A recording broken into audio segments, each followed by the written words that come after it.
feeling calm already and composed. Lovely lead in into this final week of ADHD Awareness Month. So we are now in week 5. And so we are now, today and tomorrow, we are going to be tackling some questions that viewers have sent in. Now, there were quite a few questions. I was quite surprised about the volume of questions. So we'll only be able to tackle a few in half an hour, but do join us tomorrow. We've got the second installment on Ask an ADHD Coach in the Workplace. So today is family and friends, is that right? Yeah, today's family and friends, but what I've seen, I think a lot of the questions are kind of more general about ADHD and ADHD coaching. So it looks like that's kind of what we're going to be focusing on today. And so thank you very much for sending your questions in, and thank you very much, Rachel, for putting the questions to us. So let's, shall we get started? Because we've got a lot to go. Let's go. Yes. And so the first one is, do you think ADHD is a real superpower, or is that an overused term? What do you think? For some people, it's an offensive term. When I first started out as the ADHD advocate in 2018, on the website, I talk about ADHD being a superpower. And I actually got someone reaching out to me and was quite, offended by that, because obviously ADHD comes with, really adverse life outcomes. The untreated ADHD can lead, to things as severe as, a crime, substance addiction, suicide even. So, it isn't always a superpower. It very much can be like the bane of your existence, right? Particularly, if you don't understand it, if you don't get the support that you need to be able to harness your strengths and be able to redesign your environment so that you can lean into your area of unique brilliance and really use that as an ADHD superpower. So it is really important to be able to provide perspective around the use of that term. Yeah, because the last thing we'd want to do is minimize the very grave consequences of untreated ADHD. Very true. And I'm guessing in some ways, the superpower analogy is because it does have great strengths as well. Oh, massive. Well, that's the thing. Yeah, that's a really good point to note. Yeah. The reason why is, with ADHD comes massive creativity, innovation. A lot of ADHDs are visionaries. They're problem solvers. They've got passion in spades, probably sometimes too much. They are very caring. They're very passionate individuals. They're resilient. And in their areas of strength, they can sometimes, run rings around their neurotypical peers when they're authentically interested. Remember, they're the Ferrari brains.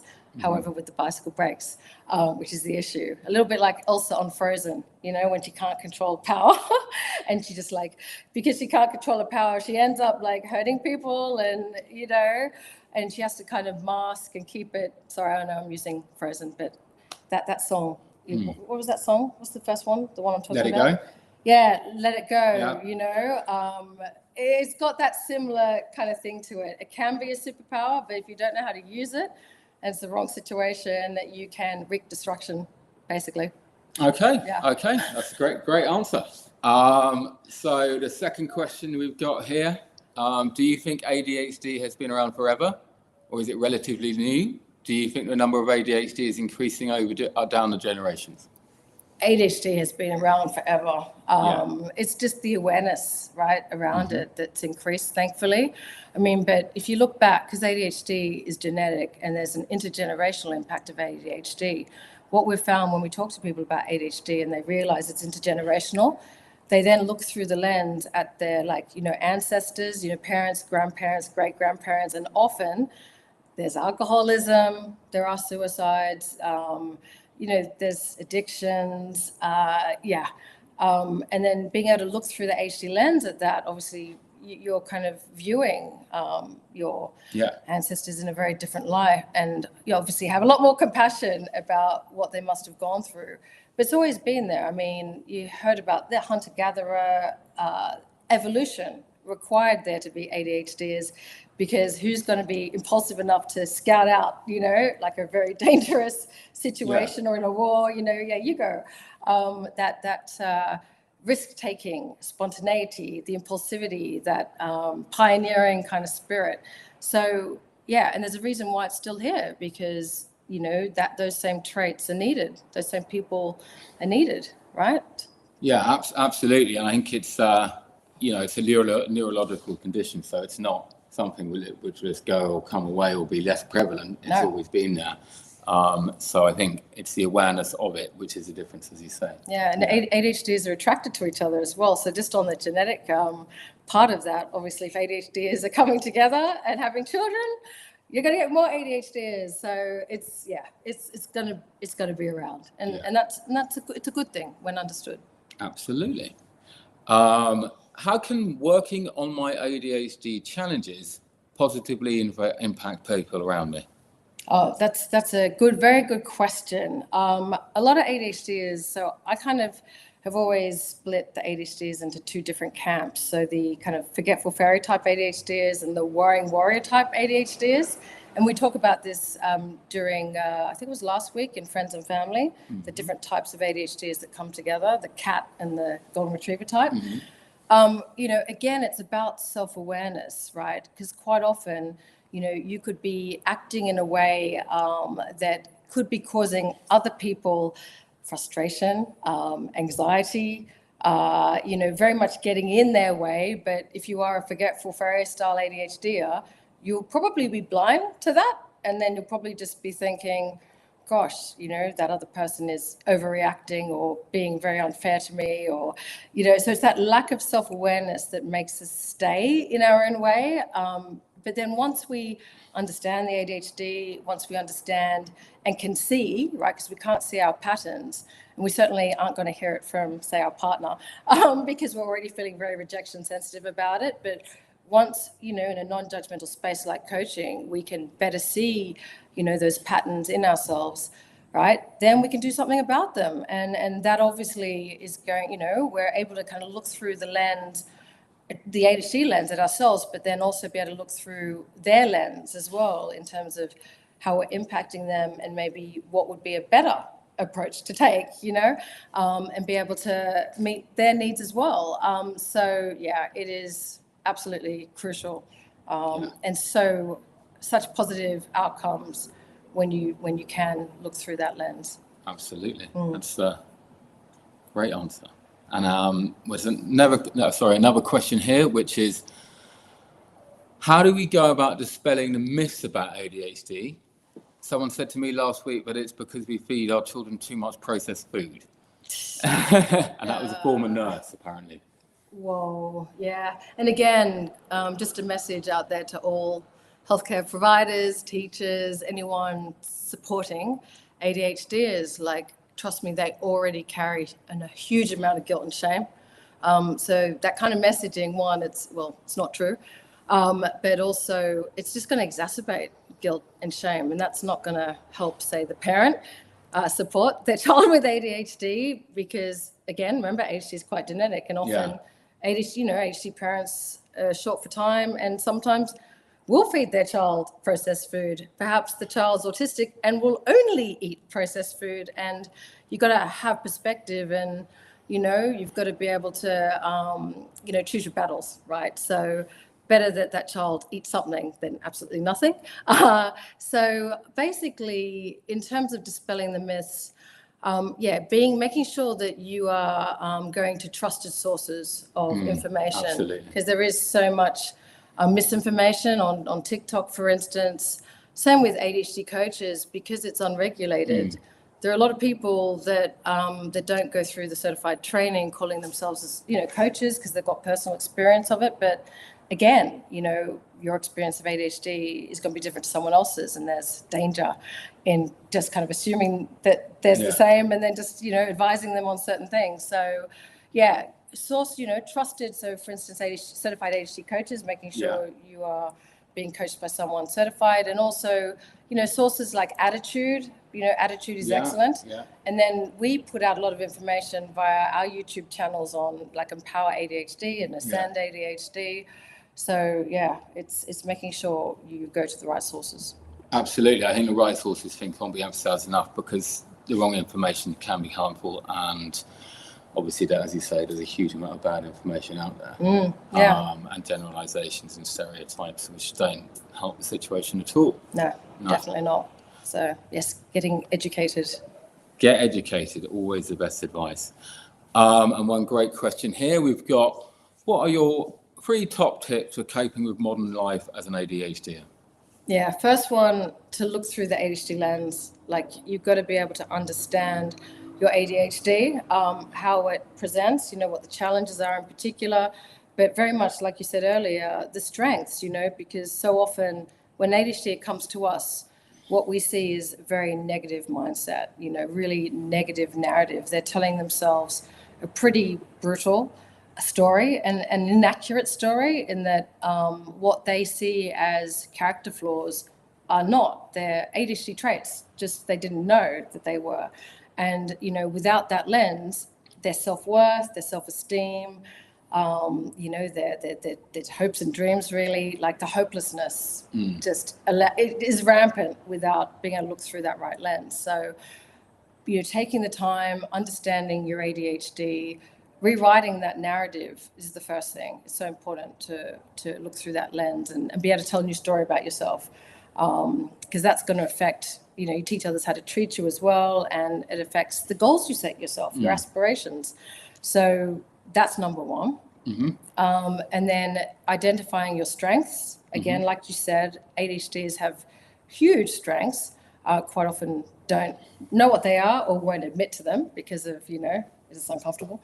But identifying strengths, and there are some ways to do that, like the VIA character test that we get all the clients we coach to do.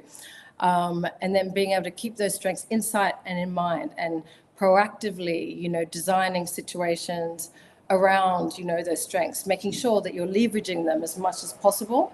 So that's important. So making sure you redesign your life intentionally around your strengths. And I guess the third one would be leaning into interdependence. So Dr. Hallowell, in his book ADHD 2.0, he talks about the life goal for ADHD is it should be interdependence, not independence. And that's key for ADHDers that suffer from rejection sensitive dysphoria, and because of that, don't lean into interdependence, feel that they have to do everything on their own. And the problem is that is not the way to go. That is the way we fail, basically, because, we can do things for others we can't do for ourselves, right? There are things we can't do that we shouldn't do. There are things that we need other people to hold us accountable to do, to keep us out of our own way. And the other thing I remind people is that you look at the most successful people with ADHD in the world, and, how did they get there? On their own? No. Yeah. No. So that would be my third tip. And yeah. No, 100%. I don't think you'll find anyone who's done everything completely on their own. And, you look at anyone who's been incredibly successful, I'm sure at no point has that been entirely independent. No. So 100% great advice there. And these next questions are for coaching specific questions. These are directed towards ADHD coaches. And obviously you're an incredibly experienced ADHD coach yourself. Thank you. And so let's get going. And how is ADHD coaching different from therapy or counseling? Yeah, that's one that's asked a lot. We're ADHD coaches are not therapists, we're not counselors, we're not advisors.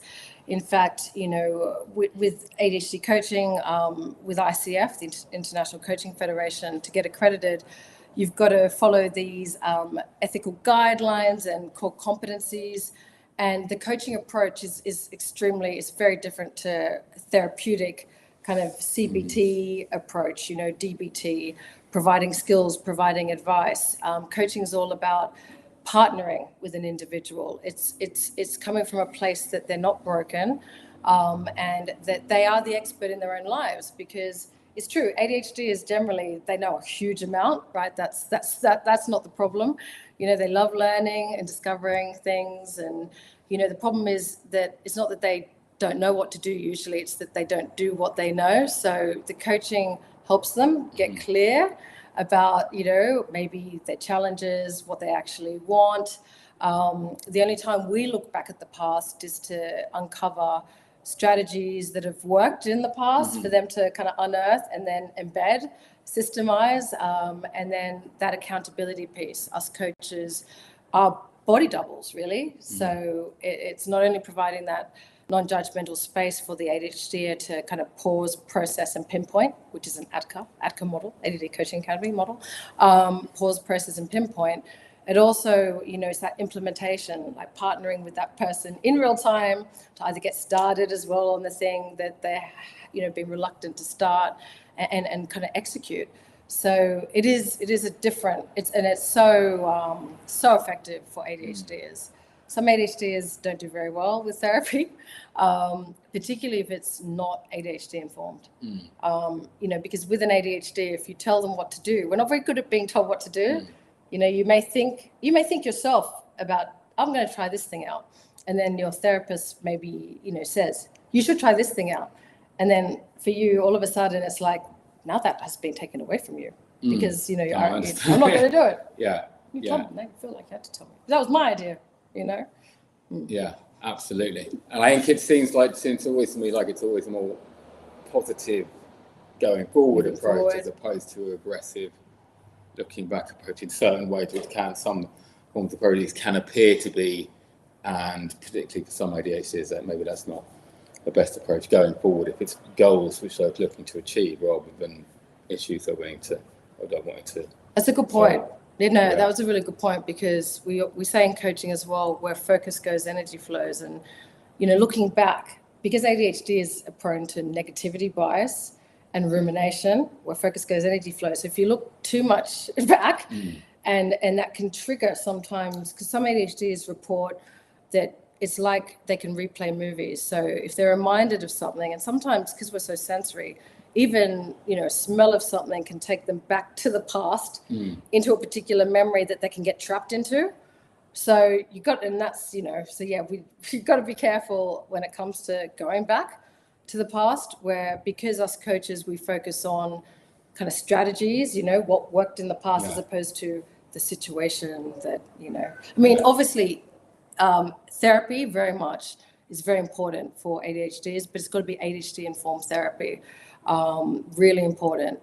So it's about finding a therapist that understands ADHD and that can work, together with your coach and not undo things that you're doing in coaching, for instance. It's really important. And what's great is that there are so many therapists now training to be ADHD coaches as well, which is helpful, but they are different.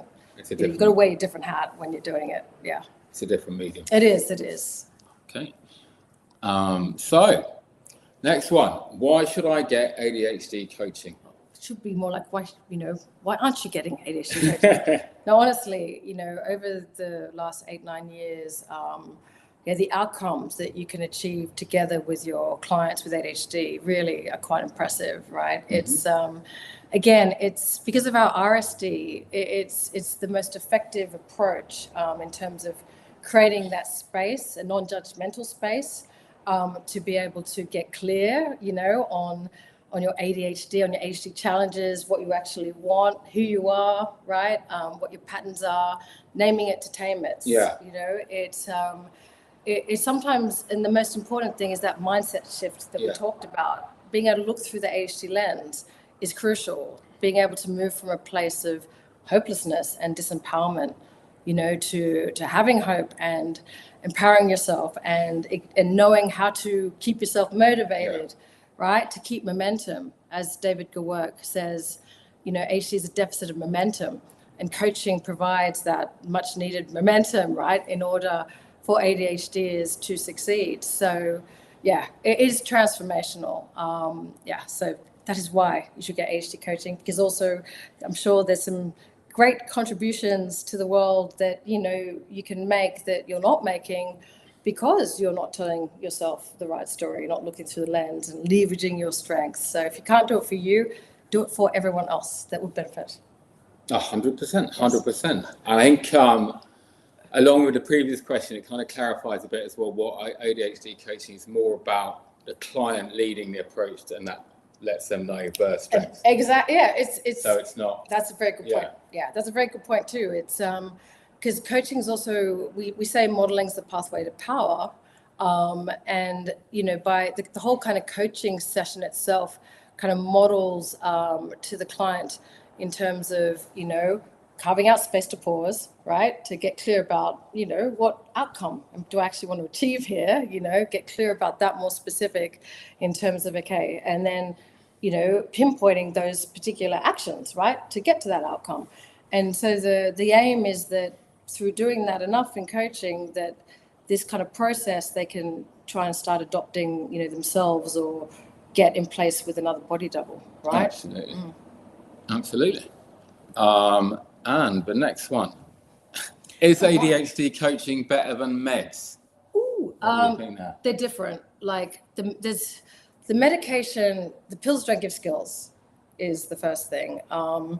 Pills don't tell you what to focus on. They don't tell you what to prioritize. They don't shift your mindset. They don't change your narrative. But what the medication is transformational though. Like it helps you focus.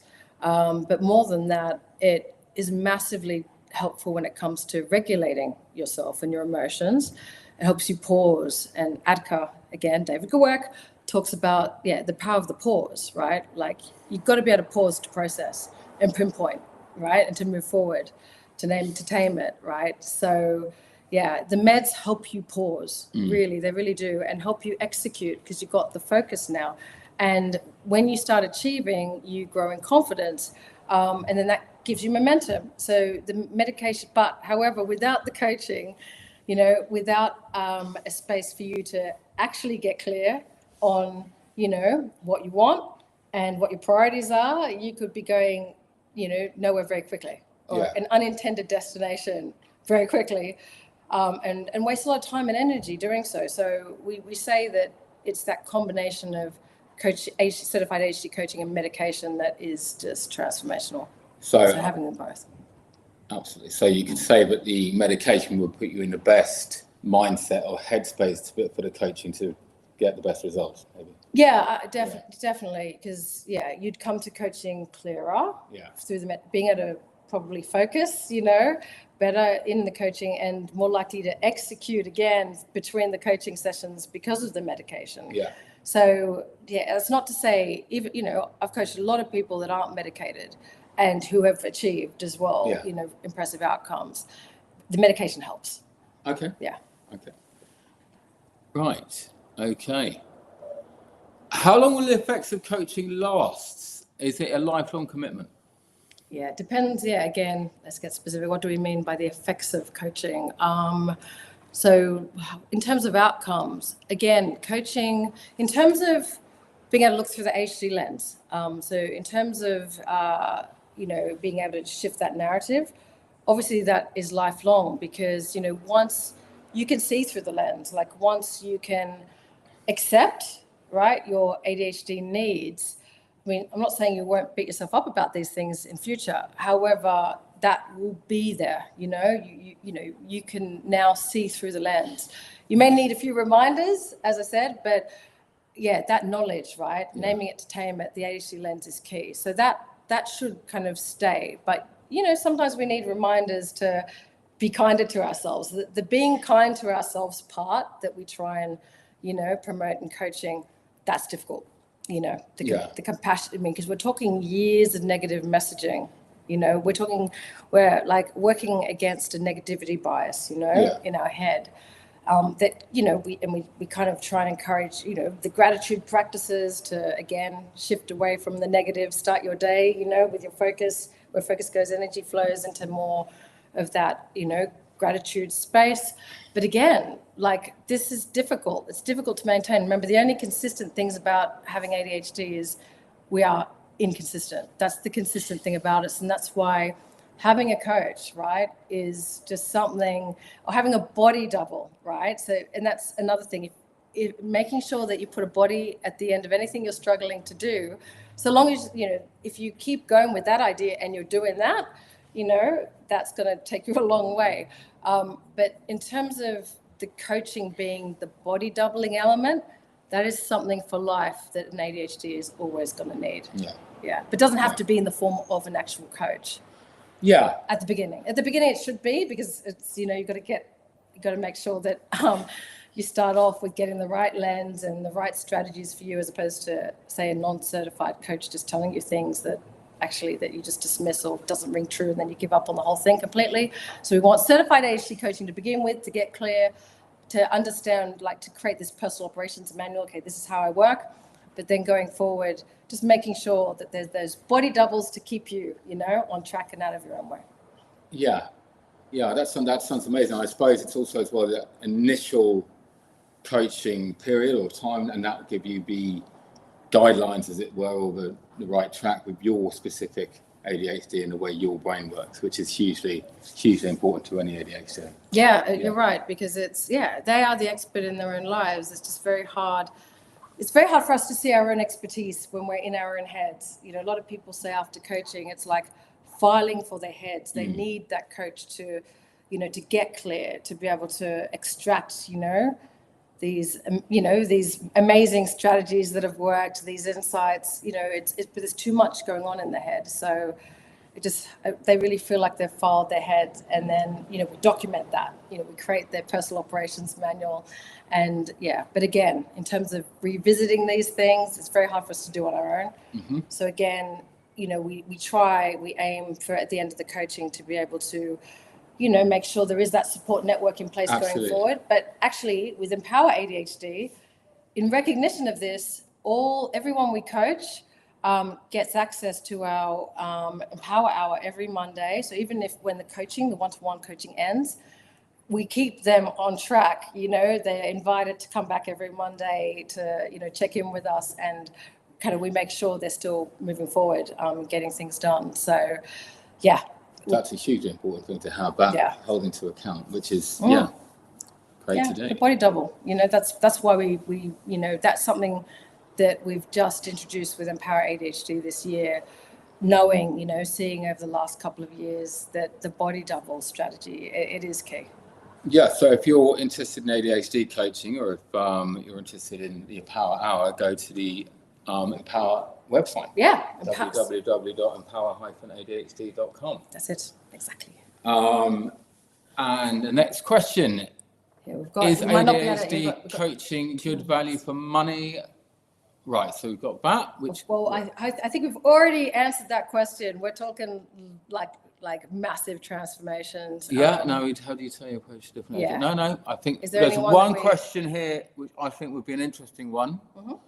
How do you tailor your approach for different ADHD presentations? So inattentive versus hyperactive. Is there a different way of coaching you'd use for different types? Yeah, well, again, like we were saying earlier, that's the difference between certified ADHD coaching, ICF style, is that, is completely tailored to that person. Absolutely. Yeah, so it's not necessarily to that type presentation. No. It's that ADHD specific. That's it. Because what we do as ADHD coaches, so we're using those ICF techniques, but through an ADHD lens. So, and obviously the more experienced you are, the kind of bigger, clearer picture you have of all the different types of presentations. But because you're truly coaching and being curious, because that, they are the expert in their own lives. Absolutely. Right? So it's about never assuming, and it's about helping them actually see their picture of themselves, for them to see that picture. And it's about us kind of asking the right questions to help them build that accurate picture. Absolutely. And so, we don't have to adapt anything. We just do what we do. And they do say, if you can coach an ADHDer, you can coach anyone, honestly. Yeah. And that's Absolutely. For many reasons why that is. But that's why it's such a fantastic process. Yeah, absolutely. So as we said, if you're interested in ADHD coaching, you can get in touch with us at empoweradhd.com. Yep. We've got a few questions here that we didn't manage to answer, or that Stephanie didn't manage to answer, but hopefully within the questions you did answer today, I think the answers to these questions might be there. If not, do get in touch with us again, and thank you so much. Yeah, and tomorrow we've got another one of these. Yeah. It'll be more on the workplace and for entrepreneurs. So join us then. We might answer some of the more generic questions then too. So thank you for joining us. Thank you so much. And we look forward to supporting you. Get in touch with us at Empower. All right.